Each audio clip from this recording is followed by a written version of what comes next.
Shalom, queridos, graça e paz.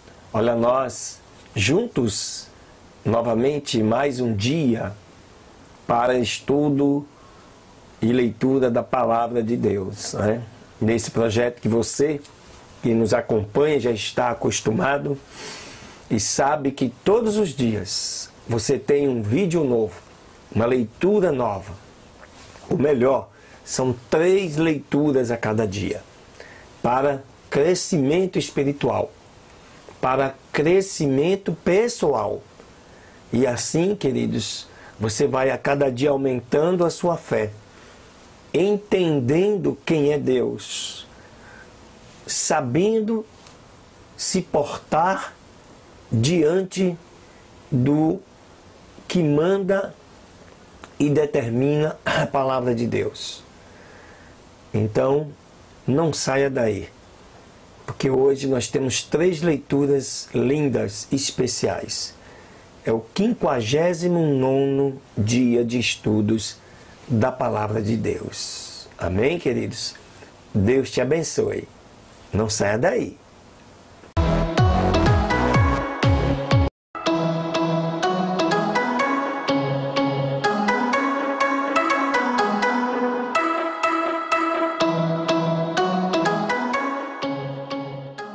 Pois bem, nossa primeira leitura, dando continuidade ao estudo do capítulo 14, nós paramos ontem no versículo 22, né? E o versículo 23, Paulo escrevendo aos Coríntios, ele diz o seguinte: se pois toda a igreja se congregar num lugar e todos falarem em línguas e entrarem doutos ou infiéis, não dirão porventura que estáis loucos? Mas se todos profetizarem e algum infiel ou indouto entrar, de todos é convencido, de todos é julgado. Portanto, os segredos do seu coração ficarão manifestos, e assim, prostrando-se sobre o seu rosto, adorará a Deus, declarando que verdadeiramente Deus está em vós. Paulo, foi de uma felicidade na lucidez do Espírito Santo fantástica ao escrever estes versículos da palavra de Deus. Porque realmente, quando você adentra uma igreja em que todos ali estão falando em línguas, você fica fora do contexto. Mas quando você entra numa igreja que as pessoas profetizam, falam coisas que só você sabe, realmente isso abala qualquer estrutura. Verso 26, Paulo continua falando: que fareis, pois, irmãos, quando vos ajuntais? Cada um de vós tem salmo, tem doutrina, tem língua, tem revelação, tem interpretação. Faça-se tudo para edificação. E se alguém falar em língua estranha, faça-se isso por 2, ou quando muito, 3, e por sua vez, e haja intérprete. Mas, se não houver intérprete, esteja calado na igreja, e fale consigo mesmo e com Deus. E falem 2 ou 3 profetas, e os outros julguem. Mas se a outro que estiver assentado for revelado alguma coisa, cale-se o primeiro, porque todos podereis profetizar, uns depois dos outros, para que todos aprendam e todos sejam consolados. E os espíritos dos profetas estão sujeitos aos profetas, porque Deus não é Deus de confusão, senão de paz, como em todas as igrejas dos santos. As vossas mulheres estejam caladas nas igrejas, porque não lhes é permitido falar, mas estejam sujeitas como também ordena a lei. E se querem aprender alguma coisa, interroguem em casa a seus próprios maridos, porque é vergonhoso que as mulheres falem na congregação. Aqui Paulo já fala para um contexto, né, da época específico para a comunidade de Corinto. Porventura, saiu dentre vós a palavra de Deus, ou veio ela somente para vós? Se alguém cuida ser profeta ou espiritual, reconheça que as coisas que vos escrevo são mandamento do Senhor. Mas se alguém ignora isto, que ignore. Portanto, irmãos, procurai com zelo profetizar, e não proibais também falar línguas, mas faça-se tudo decentemente e com ordem. Aleluias, né? Significa, queridos, que quando você aceita Jesus como Senhor e Salvador da sua vida, você ali já recebeu uma unção poderosa do Espírito Santo de Deus. Os dons, eles vão sendo acrescentados a cada dia. E a orientação é: buscai os melhores dons. O dom de profetizar, o dom de falar em línguas, os dons que vão te edificar, o dom que vai edificar a tua família, o dom que vai edificar a tua igreja, o dom que pode edificar o mundo. Amém, queridos? Glória a Deus. Deus te abençoe. Fica ligado. Tem mais uma leitura na sequência. Muito bem. Vamos então aí à segunda leitura deste 29 de julho, 59º dia de estudos da Palavra de Deus, no livro de 2 Reis, no capítulo 9. E fala de Jeú ser ungido rei de Israel. E o profeta Eliseu chamou então um dos filhos dos profetas e lhe disse: cinge os teus lombos e pega este vaso com azeite em tua mão e vá a Ramote de Gileade. E quando chegar lá, verás ali a Jeú, filho de Jeosafá, filho de Ninsi, e entrando, faça que se levante de entre os seus irmãos e coloca-o na câmara interior. E toma logo o vaso de azeite e derrama-o sobre a sua cabeça e dize: assim diz o Senhor, eu te ungi por rei sobre Israel. E abra a porta, põe-te em fuga e não te detenhas. Foi, pois, o jovem profeta a Ramote de Gileade. E quando ele entrou, eis que os príncipes do exército estavam ali assentados. E ele disse: príncipe, uma palavra tenho para te dizer. E Jeú disse: a qual de todos nós? E ele disse: a ti, príncipe. E ele se levantou e entrou na sua casa. E o outro derramou o azeite sobre a sua cabeça e lhe disse: assim diz o Senhor Deus de Israel, eu te ungi por rei sobre o povo do Senhor, sobre Israel. E a casa de Acabe, teu senhor, ferirás para que eu possa vingar o sangue de meus servos, os profetas, e o de todos os servos do Senhor, da mão de Jezabel. E perecerá toda a casa de Acabe, e ele, Acabe, destruirei todo o homem, tanto o absolvido quanto o encerrado em Israel. E eu porei a casa de Acabe como a casa de Jeroboão, filho de Nebate, e como a casa de Baasa, filho de Aias. Quanto a Jezabel, os cães a comerão no campo de Jezreel, e não haverá quem a sepulte. E em seguida abriu a porta e pôs-se a fugir. Depois saiu Jeú aos servos de seu senhor e lhe disseram: a paz, para que veio a ti aquele louco? E ele lhes disse, vós bem conheceis o homem e as suas palavras. E eles disseram, mentira, declare-nos isso agora. E ele disse, assim e assim me falou, dizendo, assim diz o Senhor, eu te ungi por rei sobre Israel. Então eles se apressaram e, tomando a roupa de cada um, a puseram debaixo dele em um degrau alto. E tocaram a corneta e disseram, Jeú é rei. Assim conspirou Jeú, filho de Jeosafá, filho de Ninsi, contra Jorão. Estava Jorão guardando a Ramote de Gileade com todo Israel por causa de Azael, rei da Síria.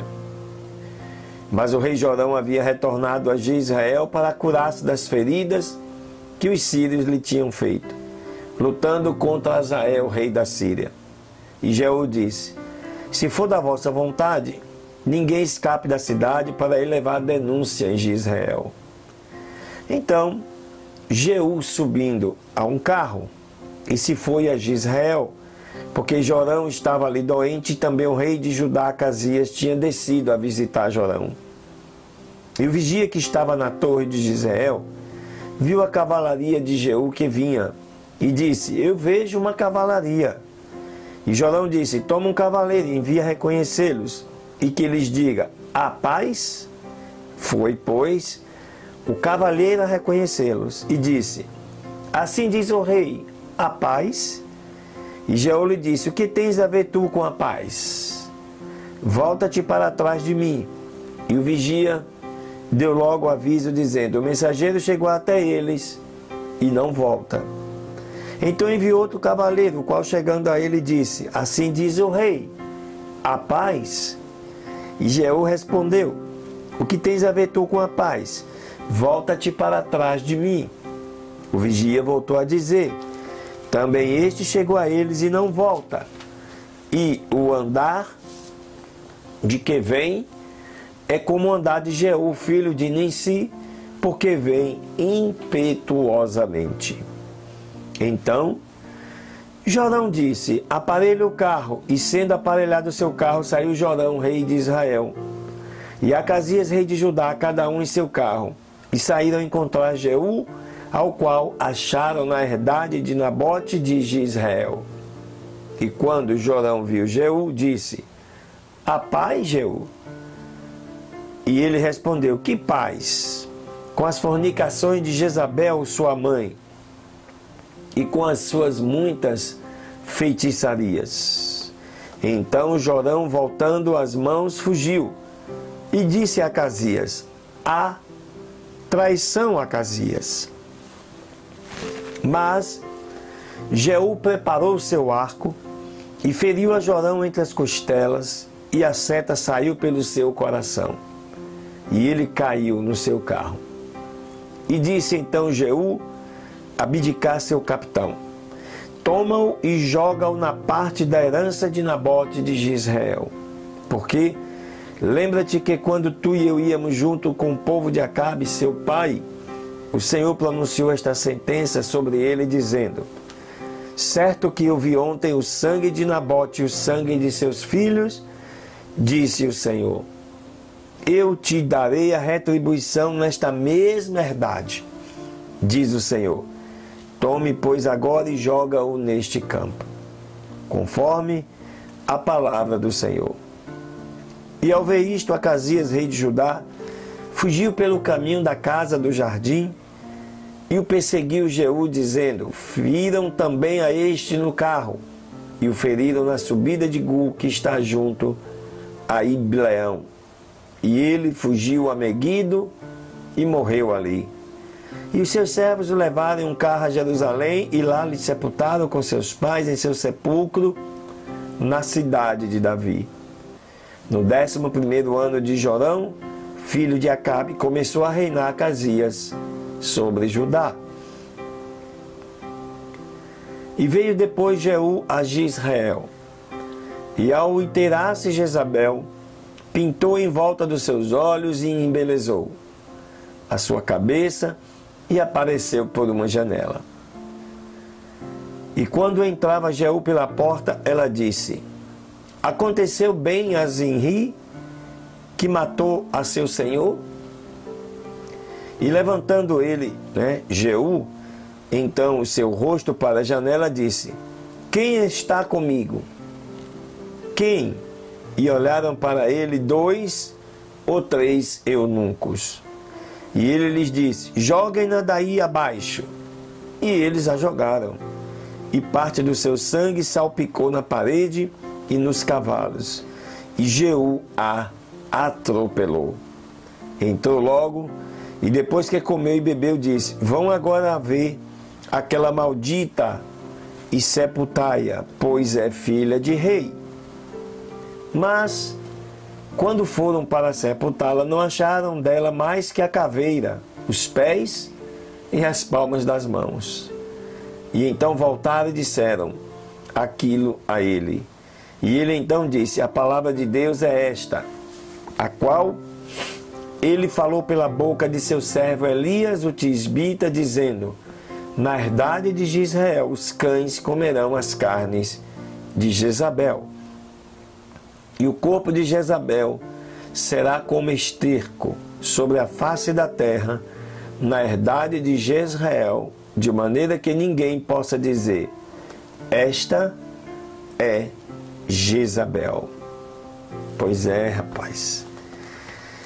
Que dureza para Jezabel, diante de tudo que ela praticou, fez, desobedecendo ao Senhor, matando inocentes, para buscar ganhar privilégios.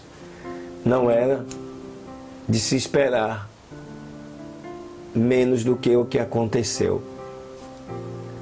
Por isso, queridos, é importante que sejamos obedientes à palavra do Senhor, porque somos responsáveis pelos nossos atos e haveremos de dar conta ao Senhor no dia do juízo. Amém? Glória a Deus. Não sai daí não. Ainda tem mais uma leitura. O 4º capítulo do livro de Jonas, concluindo hoje para você. Amém. Maravilha, queridos. Vamos então aí à nossa 4ª leitura, terceira leitura, capítulo 4 do livro de Jonas. Concluindo assim o estudo deste livro maravilhoso. E a palavra do Senhor diz o seguinte: mas Jonas se afligiu em extremo e ficou irado. E orou ao Senhor e disse: ah, Senhor, não foi isto que eu dizia estando ainda em minha terra? Por isso me apressei a fugir para Tarsis, porque sabia eu que tu és Deus compassivo e misericordioso, tardio para te zangar e de grande benignidade, e que te arrependes do mal. Agora, pois, ó Senhor, rogo-te que me tires a vida, porque melhor me é a morte que a vida. Porque Jonas, nesse momento, estava observando que o seu trabalho, no primeiro momento, não estava surtindo efeito, porque ele imaginava que tudo dependia do seu próprio esforço. E o Senhor lhe disse: fazes tu bem em te irar tanto. O próprio Deus questionando aí a Jonas se ele tinha motivo para estar zangado. E saiu Jonas da cidade e acampou-se ao oriente dela, e fez ali uma cabana e se assentou debaixo dela à sombra, até ver o que acontecia à cidade. E o Senhor Deus fez nascer uma boboreira, a qual cresceu sobre Jonas, para que fizesse sombra sobre a sua cabeça, a fim de o libertar do seu mal-estar. E Jonas se alegrou grandemente pela aboboreira.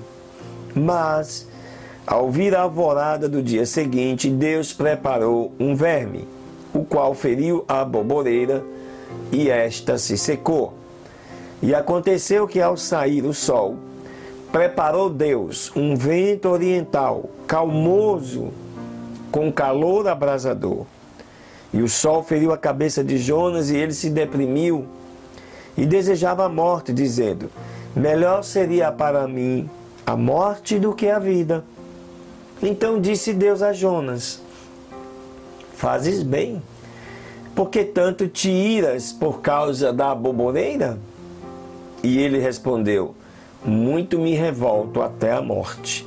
E disse o Senhor: tiveste tu compaixão da aboboreira, na qual não trabalhaste, nem tu a fizeste crescer, que no espaço de uma noite nasceu, e no espaço de outra noite pereceu.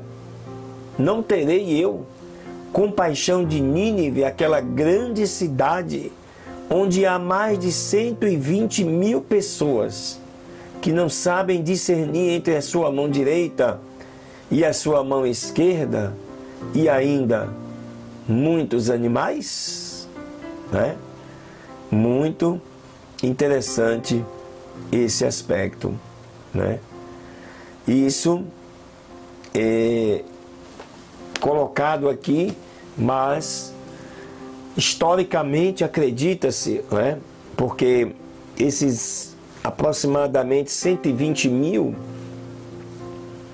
fala-se de pessoas que de alguma maneira era uma população direcionada. Quando você contabiliza, né, mulheres, crianças, né, velhos, acredita-se que Nínive chegava a ter quase 500 mil de pessoas, né? Do mesmo jeito que você pode contabilizar quando a Bíblia diz, lá em Êxodo, que do Egito, saindo libertados para a terra prometida, tinham aproximadamente 600 mil homens adultos, né? Então, quando você conta aí mulheres, jovens, crianças, né, idosos, calcula-se aí em torno de 3 milhões de pessoas. Isso é muito importante. Portanto, Nínive tinha uma cidade, era uma cidade com uma grande população. Observe que nós estamos falando aí mais ou menos do ano 860 a.C. Então, isso há mais de 2.900 anos, aproximadamente, né? Então, 2.900 anos, Nínive era uma cidade próxima aí do tamanho, talvez, um pouco menor do que Feira de Santana, na Bahia. Então, é importante que você entenda o tamanho disto, daquela época. E Deus se preocupou com Nínive como Ele se preocupa com você, aonde você estiver. E talvez assim como Ele usou Jonas para pregar para este povo, Ele esteja me usando para pregar para você, para dizer para você que ainda há esperança, né? Entregue a sua vida ao Senhor Jesus. Aceite Ele e o receba como Senhor e Salvador da sua vida. E creia, Deus vai escrever uma nova história na sua vida. Amém, queridos? Que o Senhor te abençoe, te guarde, te proteja, te livre de todo mal. Continue abençoando a você, a sua família, a sua parentela, os seus negócios, multiplicando a cada dia, para que assim você possa investir na obra e na causa do Senhor. Amém, queridos? Um beijo no teu coração e Deus te abençoe. Amanhã estaremos juntos novamente. Aleluias!